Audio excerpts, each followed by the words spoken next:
निकुंज दीक्षा किसे कहते हैं, कृपया स्पष्टीकरण करें। देखिए, निकुंज दीक्षा, निकुंज उपासना, इसमें संत बताते हैं एक प्रकार से मोहर लग जाती है। दीक्षा का अर्थ है आंख देना, दृष्टि देना।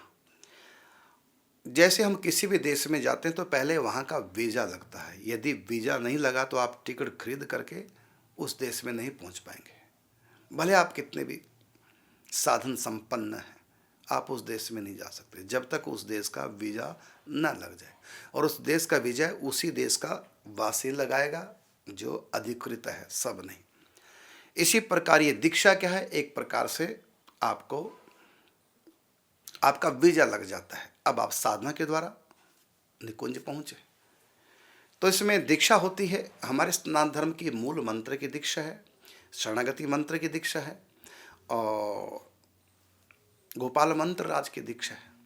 तो जब सदगुरुदेव भगवान दीक्षा देते हैं तो उस समय आपको अधिकार प्राप्त हो जाता है और गुरुदेव आज्ञा करते हैं कि अब आप निकुंज की दीक्षा साधना प्रारंभ करें। शास्त्र का विधान है, इससे पूर्व हम दीक्षा से पूर्व हमको अधिकार प्राप्त नहीं होता। हाँ, कोई सर्वसमर्थशाली कोई महापुरुष हो उसकी अलग बात है, वहाँ ये नियम नहीं। ऐसे तो कितने हुए हैं नामदेव जैसे कि अभी गुरु बनाया नहीं, भगवान पहले मिल गए। धन्नाचार्य जी गुरु बनाया नहीं, भगवान पहले मिल गए और बाद में इन्होंने फिर गुरु बनाया भगवान की आज्ञा से। लेकिन ये अपवाद है। लेकिन नियम तो यही है कि बिना गुरु आज्ञा के हम साधना नहीं कर सकते, क्योंकि जब तक दीक्षा नहीं होगी तो कैसे सेवा कर पाएंगे, क्योंकि यहाँ रागानुगा सेवा है।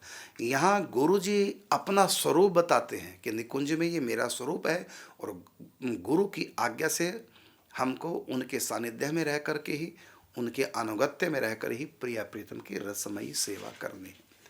तो वहाँ अपने निकुंज दीक्षा के समय गुरु की भी प्रणाली की जानकारी दी जाती है कि गुरु जी कौन है निकुंज में, उनका सखी स्वरूप, फिर गुरु का गुरु दादा गुरु, फिर उनके उनके करते करते जहाँ से परंपरा चलती है वहाँ तक की समस्त सखी प्रणाली को सुनाया जाता है, बताया जाता है, उनको नमस्कार कराया जाता है, उन सब सखियों को।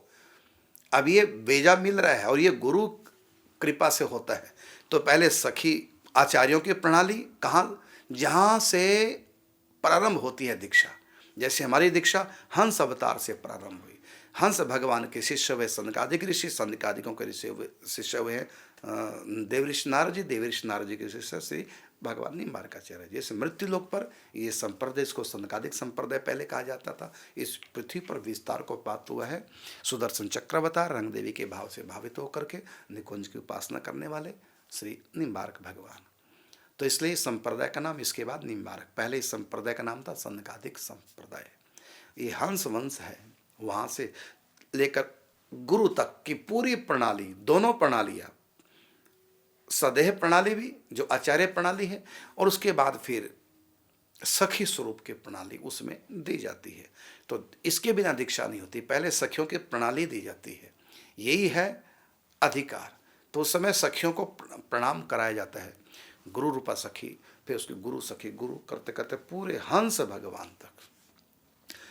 तो हंस भगवान तो स्वयं श्री कृष्ण राधा माधव का स्वरूप है और प्रथम जो आचार्य हंस भगवान के बाद सनकादिक, जिनका निकुंज में सखी स्वरूप है, हिरणा, हरिणा, हरिता आदि, और देवऋषि नारद जी मुग्ध आदि सखी, और निम्बार्क भगवान रंगदेवी आदि सखी। इस प्रकार गुरु रूपा सखियों की शरणागति, आचार्यों की, गुरु रूपाचार्यों की शरणागति कराई जाती है। निकुंज उपासना का दीक्षा के समय होता है। ये सब दीक्षा मानी जाती है। केवल मंत्र देना है दीक्षा नहीं। यहाँ जितनी भी विधि होती है सारी दीक्षा, उसमें श्री जी के चरणों में जो शंख चक्र के चिन्ह हैं वो हमारी भुजाओं पे धारण कराए जाते हैं, तिलक धारण कराया जाता है, द्वादश तिलक पे तिलक के मंत्र दिए जाते हैं। ये होती है। हाँ, और उपासना में भी तिलक कंठित और उपासना में भी होते हैं, लेकिन निकुंज उपासना में जो विशेष बात है वो शरणागति कराई जाती है और समस्त सखियों को प्रणाम कराया जाता है, क्योंकि ये सखी भाव से ही इसमें प्रवेश करते हैं। ये सारा मिला करके निकुंज दीक्षा होती है। उसमें फिर शरणागति मंत्र होता है और उससे उसके बाद फिर मंत्रराज, जिसको परा विद्या भी कहा गया है, जिसको मंत्रराज भी कहा गया है, जिसको निकुंज मंत्र भी कहा गया है और जिसको गोपाल मंत्र राज भी कहा गया है।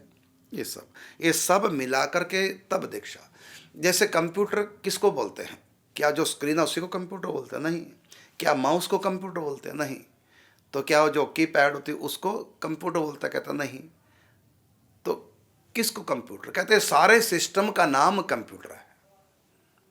समझ गए? सारे सिस्टम जो 4-5 मिला करके जो बना है सिस्टम, ये सारे सिस्टम को ही कंप्यूटर कहा जाता है। इस प्रकार निकुंज दीक्षा केवल मंत्र दीक्षा नहीं, ये सारे सिस्टम को मिलाकर ही दीक्षा होती है। उसकी सबसे बड़ी दीक्षा होती है गुरु आज्ञा। उस समय गुरु आज्ञा कर देते हैं कि अब तुम निकुंज की साधना करो, सखी स्वरूप से प्रिया प्रीतम की रसमयी सेवा करो। और दीक्षा तो वैसे केवल मंत्र प्रदान से दीक्षा नहीं होती। दीक्षा तो महीनों भी लग सकते हैं। उसमें बताते हैं कि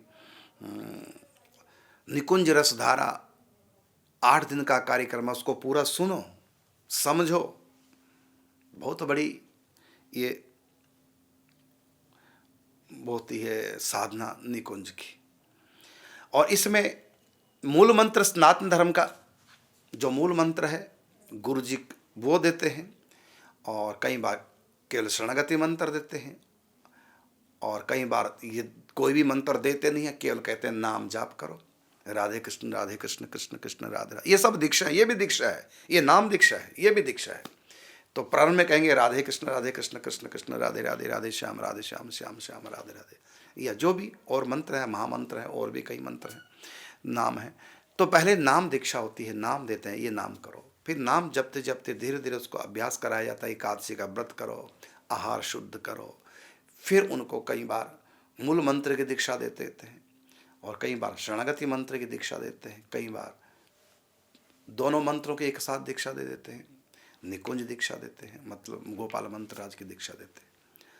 और जितना जितना साधक तैयारी करता तो संत गुरु देख लेते हैं, उसी हिसाब से उसको दीक्षित करते हैं और वही उसको बताते हैं। क्योंकि निकुंज उपासना में बहुत कुछ है देने की वस्तुएं, लेकिन शुरुआत हो जाती है दीक्षा के समय ही, इसलिए वो निकुंज दीक्षा कहलाती है। कि मतलब अब निकुंज, क्योंकि उस समय गुरु संकल्प करते हैं। दीक्षा केवल वाचिक नहीं होती, उस समय गुरु संकल्प भी करते हैं कि आज से तुम अमुक सखी हो। भले उस समय कईयों को बता भी देते हैं, कईयों को नहीं बताई जाती, लेकिन उस समय गुरु जो शरणागति कराते हैं राधा रानी की मानसिक, आपको नहीं पता उस समय क्या घटना घटती है। ब्रह्मांड की सबसे ऊंची घटना आपके लिए वही होती है जब दीक्षा का समय। उस समय आपके सखी स्वरूप को गुरुजी राधा रानी के शरणागत कराते हैं, आपको पता नहीं चलता। वो गुप्त दीक्षा होती है जो आप तक खबर नहीं।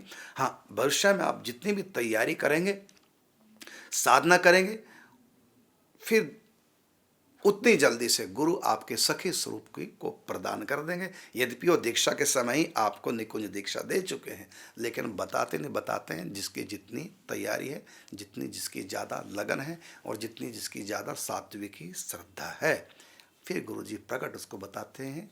जो दीक्षा के समय निकुंज दीक्षा भी दी गई थी सखी भाव की, जो उसको बताया भी नहीं गया और दे दी दीक्षा, मतलब संकल्प कर दिया, ऐसा भी। ये बहुत रहस्य हैं संतों के, ये सब के साथ एक जैसा नहीं होता, अलग अलग अधिकार से अलग अलग सबकी